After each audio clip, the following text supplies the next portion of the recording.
Bom, o assunto de hoje é burnout e a gente vai falar um pouquinho sobre isso. A gente tem ouvido muito falar sobre todo esse estresse e as condições que são geradas nas pessoas que estão envolvidas num processo de trabalho extremamente sob pressão, né?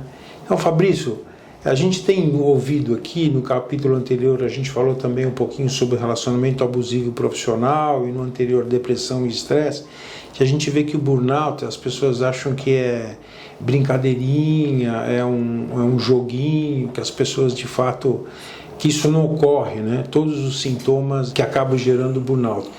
Vamos falar um pouco sobre isso. Como é que você vê hoje nessa pressão que a gente vive hoje profissional e as pessoas sendo obrigadas a desempenhar a qualquer custo, muitas empresas grandes ainda trabalhando no modelo home office e aí os horários se estendem por muito mais que 8 horas por dia, não tem fim de semana e por aí vai. O que isso acaba levando na vida pessoal, o burnout, essa carga toda que ele leva? Acho que primeiro, de te responder, eu acho que introduzir um pouco melhor sobre o que seria o burnout.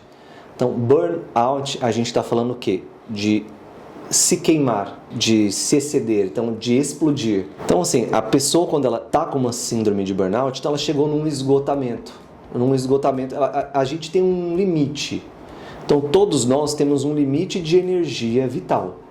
Então, nós somos seres humanos, nós não somos máquinas. Então a gente tem um limite de funcionamento. A gente precisa de um tempo para produzir, a gente precisa de um tempo para dormir, para recuperar, a gente precisa se alimentar, a gente precisa de várias outras coisas na nossa vida para que a gente produza. Então não é só produzir.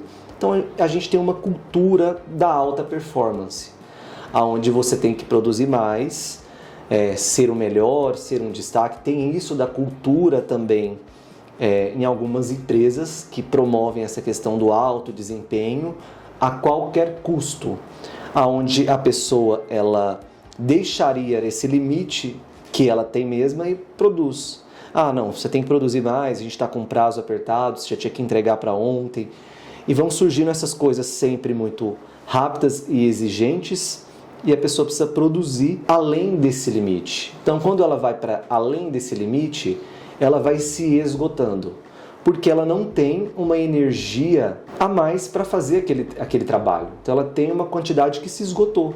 Então ela já fez dentro do limite dela, então se exigindo a mais. E que sintomas isso gera na pessoa? Então são vários sintomas. Então de repente a pessoa pode ter cansaço, uma fadiga muito grande, dificuldade de se concentrar, ficar muito ansiosa, se cobrar demais, pode ter sintomas depressivos também, gera uma série de outros fatores ali de comorbidades psicológicas que pode ser um reflexo dessa síndrome que ela está tendo no trabalho. É bom a gente falar também que a gente vive hoje num momento social onde as pessoas precisam trabalhar mais para conseguir também sobreviver. Então a gente tem um custo muito alto também de vida, das coisas, de aumento, enfim. E as pessoas acabam tendo que ter mais de um trabalho também, até certas vezes, para conseguir se manter. Tem gente que vai para o escritório durante a semana e vai fazer um Uber depois à noite. Então isso tudo são outros fatores também sociais que também, de certa forma, acabam atingindo as pessoas e produzindo esse esgotamento que a gente chama de burnout. É importante que a pessoa perceba esse limite dela e tire tempos para se reorganizar, descansar, se reestabelecer. Porque quando esse nível de energia acaba de trabalho, ela vai para esse lugar do burnout e com ele vai surgir vários desses outros sintomas que eu falei. E eu tenho visto, além desses sintomas que você comentou, alguns sintomas que as pessoas acham que são clínicos, né?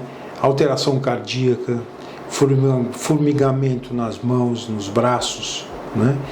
Problemas intestinais, né? Dor de estômago, às vezes úlcera gástrica, etc. E as pessoas acham que não estão ligados essas condições ao burnout, né? E a gente vê pessoas fazendo exames clínicos para todo lado e não chega a conclusão nenhuma. E ele fala, o que você tem é estresse absoluto, né? Você está numa situação de muita dor interna e acaba assimilando tudo isso, né? Como é que você enxerga isso? É claro que assim, sintomas físicos porque são psicológicos, hoje eu acho que as pessoas têm um pouco mais de consciência que mesmo sendo algo psicológico, eu posso ter sintomas físicos. Então, é claro que ela pode sentir fisicamente essas dores, como você falou anteriormente, porque a gente está falando de um esgotamento. Então, vamos supor, se a pessoa está sem energia, ela pode ir ali, de repente, ter um mal-estar, né? Então, vamos supor, quando uma pessoa não come e está sem energia, ela não provoca um desmaio, talvez, ela não pode chegar a desmaiar, dependendo da situação. Então, existe uma energia psíquica também. Da mesma forma que existe uma energia dos alimentos, enfim, física, existe uma energia psíquica que ela também é limitada. Então, essa energia, ela também se esgota. Então, a pessoa é natural que ela vai sentir também no corpo, porque existe uma dimensão biopsicossocial que envolve nós como um todo. Então, não é só o biológico, enfim, tem um psicológico e um social também ali que vai nos conduzir a gente a sentir coisas no nosso corpo de diferentes formas. Esse mundo competitivo, profissional que a gente vive, né? Quanto isso tem corroborado com o burnout? Assim, eu vejo algumas empresas que hoje estão promovendo algumas novas culturas organizacionais relacionadas ao bem-estar emocional e mental. De certa forma ainda é um número muito pequeno, mas eu vejo as pessoas preocupadas em, de certa forma, preservar essa saúde desse colaborador. É claro que depende muito do nível de maturidade dessa empresa, porque tem empresas que às vezes já estão mais maduras, já estão mais estruturadas, já têm mais tempo de mercado, elas conseguem perceber e ter recursos também para promover isso. Então, assim, também vai muito de momento de que a empresa está no mercado para se preocupar com essas questões, porque é claro que pode ter empresas novas também que surgem já com essa cultura. Também empresas também mais velhas que também não querem mudar a cultura e querer permanecer essa mesma questão. Mas eu vejo que é um cenário que não tem como, que cada dia mais as pessoas vão precisar pensar nessa questão das pessoas que estão por trás ali da organização, que fazem a organização seguir adiante. Eu vejo um movimento de mudança. É claro que mudança ela não acontece de uma forma repentina. Então é uma mudança que você percebe algumas ações pequenas, mas que já mostram um novo movimento de saúde e bem-estar nas empresas.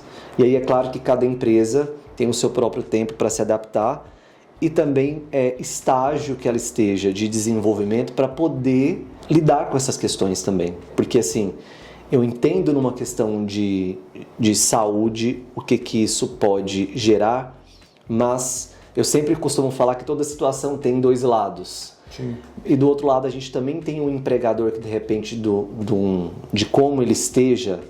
É claro que tem empregador que também tem uma situação de abuso, mas tem outros também que de repente não consegue, de repente tem até uma boa intenção, mas não consegue de repente promover um ambiente melhor, com outros tipos de cuidado para a saúde do colaborador, enfim. É muito relativo também quando a gente vai falar de um cenário competitivo do mercado de trabalho hoje e de como as empresas estão se posicionando. Ou seja, vale a dica para os sintomas, né? Vamos ficar atentos aos nossos sintomas para tentar buscar ajuda quando necessário, né? Quer seja um sintoma psicológico, quer seja um sintoma clínico, né? Vale a pena a gente fazer uma autoanálise do nosso corpo, como a gente se encontra, né? Para buscar as ajudas ou de um psicólogo, ou de um clínico, ou de um médico, exato, né? Para fazer o que tem que fazer e sair desse modelo, né? Dessa situação que a gente se encontra. Eu acho que entender que assim, a pessoa é um ser humano, pensar, eu sou um ser humano e eu tenho meu limite, eu tenho até um certo ponto que eu consigo fazer, além disso aqui, não vou ficar doente. A pessoa sente um mal-estar, então às vezes as pessoas ignoram esses sinais também do mal-estar. E assim, pensar que se a pessoa não olhar para esses sintomas, para essas sensações e ignorar isso, quem vai responder ela, porque a gente está falando do corpo dela. ela que vai sentir na pele toda essa situação. Então, às vezes o que acontece, a pessoa tem o sinal e ela ignora. Aí ela passa por cima, vou fazer isso, vou tomar mais energético, vou tomar mais isso, e ela vai ignorando aquilo, mas de fato ela está indo além do que o corpo dela tem capacidade de ir. Isso, uma hora ou outra, não vai funcionar muito bem, porque a conta vai chegar uma hora para essa pessoa. Isso aí. Legal, o assunto do dia hoje foi burnout. Obrigado. Por nada. Até a próxima.